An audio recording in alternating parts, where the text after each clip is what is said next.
వైద్యో నారాయణో హరి అన్నారు. వైద్యులు భగవంతునితో సమానం. ఏ మనిషికైనా తల్లిదండ్రులు జన్మనిస్తే వైద్యులు పునర్జన్మనిస్తారు.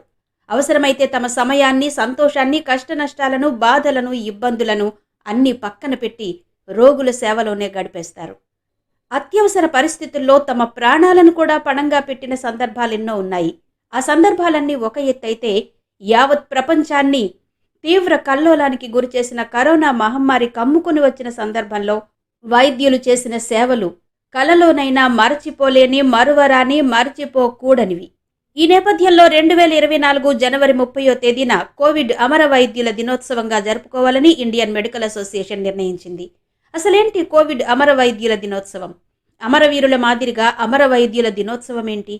ఒక్కసారి ఆ వివరాల్లోకి వెళ్దాం. ప్రపంచాన్ని వణికిస్తున్న కరోనా వైరస్పై వైద్యులు పెద్ద పోరాటమే చేశారు. ఇప్పుడంటే వ్యాక్సిన్ వచ్చింది, కరోనాకు వైద్య విధానం రూపొందింది.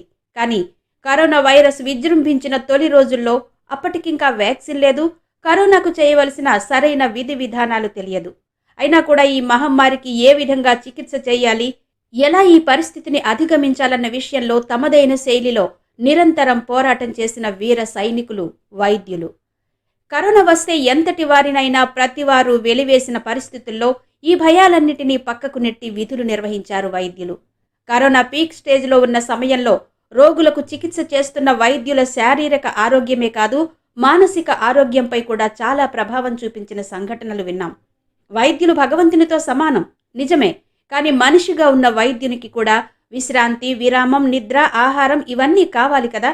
కానీ కరోనా కేసులు విపరీతంగా పెరుగుతున్న సమయంలో రోగులకు వైద్యం అందించే ప్రక్రియలో వైద్యులకు కనీస విశ్రాంతి, విరామం లేకుండా నిద్రలేమితో, అలసటను మించిన బాధతో సతమతమైన సందర్భాలున్నాయి. రోజుల తరబడి, నెలల తరబడి తమ కుటుంబాలకు కూడా దూరంగా జీవించిన సందర్భాలు, కళ్లలో నీళ్లు రప్పించిన ఘటనలు విన్నాం. ఇవన్నీ ఒక ఎత్తైతే, డాక్టర్ల మీద అప్పుడు ఇప్పుడు కూడా జరుగుతున్న దాడుల గురించి చెప్పుకుంటే మనిషన్న ప్రతి ఒక్కరూ ముక్త కంఠంతో ఖండించవలసిన విషయం. రోగులు వైద్యులతో ఘర్షణ పడి ఉమ్మివేసిన ఘటనలు విన్నాం. ఎన్నో రకాలుగా తిట్లతో, ఘర్షణలతో వారిని అవమానపరిచిన ఘటనలు విన్నాం.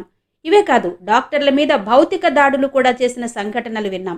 మరి ఈ సందర్భంలో అప్పటి పరిస్థితుల గురించి, కోవిడ్ పాండమిక్ సమయంలో ప్రభుత్వ సర్వీస్లో విశాఖపట్నం సివిల్ సర్జన్ ఎపిడమియాలజిస్ట్ గాను, ఇండియన్ మెడికల్ అసోసియేషన్లో కోశాధికారిగాను తన సేవలందించిన డాక్టర్ ఎంవివి మురళీమోహన్ గారి మాటల్లోనే విందాం. నేను అప్పుడు ప్రభుత్వ సర్వీస్లో సివిల్ సర్జన్ ఎపిడమియాలజిస్ట్గా పనిచేసేవాడిని. అదే ఇండియన్ మెడికల్ అసోసియేషన్లో కోశాధికారిగా పనిచేసేవాడిని. అప్పుడు కరోనా భయంకరమైన రోజును తలుచుకుంటే ఒక యుద్ధమే చేశామని చెప్పాలి. సీనియర్ డాక్టర్లు, కన్సల్టెంట్ల కంటే రెసిడెంట్ డాక్టర్ల పరిస్థితి మరీ దారుణంగా ఉండేది. వారు 24 గంటల డ్యూటీలోనే ఉండేవారు. కొన్ని సందర్భాల్లో 15 గంటల పాటు పీపీఈ కిట్లు వేసుకుని రోగుల మధ్య గడిపిన సందర్భాలు కూడా వారికి ఉన్నాయి. నిరంతరం పీపీఈ కిట్లోనే ఉంటారు కదా, వాళ్ళు సేఫ్గా ఉంటారని అనుకుంటాం. కానీ పీపీఈ కిట్లు వేసుకున్నాక అరగంటకి గాలాడిన పరిస్థితి, చెమటతో ఒళ్ళంతా తడిసిపోయేది. ఫ్యాన్ ముందు నిలబడిన ఫ్యాన్ తిరుగుతున్న శబ్దమే వినపడేది తప్ప గాలి మాత్రం తగిలేది కాదు. ఈ పీపీఈ కిట్లో N95 mask, goggles, face shield, gown, cap ఇవన్నీ ఉండేవి. అయితే ఒక్కసారిగా ఈ పీపీఈ కిట్ వేసుకుంటే తినడం, తాగడం, వాష్రూమ్కి వెళ్ళడం లాంటివి ఏమీ కుదరవు. ఇలాంటి స్థితిలో రోజుల తరబడి, నెలల తరబడి వైద్య సేవలు అందిస్తున్న వైద్యుల పరిస్థితి ఎలా ఉంటుందో ఊహిస్తే వణుకు పుడుతుంది. అలాంటి పని మనం నెలల తరబడి ప్రమాదాల మధ్యలో చేయాల్సి వస్తే ఎలా ఉంటుందో ఊహించండి. ఇంత కష్టపడినా కూడా చాలామంది వైద్యులు ఆ కిట్లు కూడా రక్షించలేకపోయాయి. చాలామంది వైద్యులు కూడా కరోనా బారిన పడ్డారు. ఎందుకంటే కోవిడ్ వార్డులో వైద్యులు ప్రమాదకరమైన వైరల్ లోడ్ వాతావరణంలో పనిచేయాల్సి వస్తుంది. కరోనాతో పోరాడుతూ దేశంలో వేల మంది వైద్యులు ప్రాణాలు కోల్పోయారు.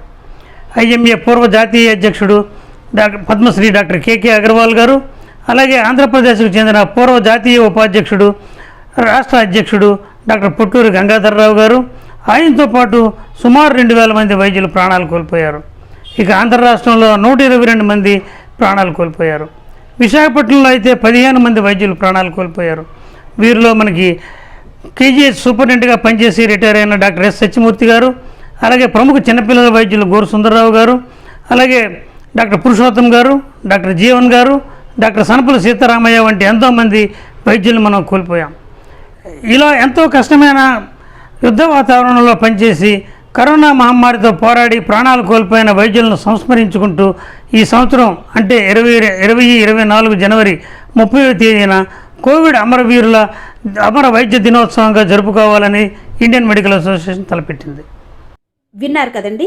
అందరిలాగే కరోనా రక్కసి తమని కూడా కబళిస్తుందని తెలిసి కూడా ఫ్రంట్ లైన్ వారియర్స్గా సేవలందించి లక్షలాది మందిని కాపాడడంలో గడిపిన వైద్యులకు ఏ విధంగా కృతజ్ఞతలు చెప్పినా సముద్రంలో ఆవగింజే అవుతుంది. అందుకే వారికి, వారి సేవలకు, వారి త్యాగానికి 2 చేతులెత్తి నమస్కరించడం తప్ప ఇంకేం చెయ్యగలం చెప్పండి.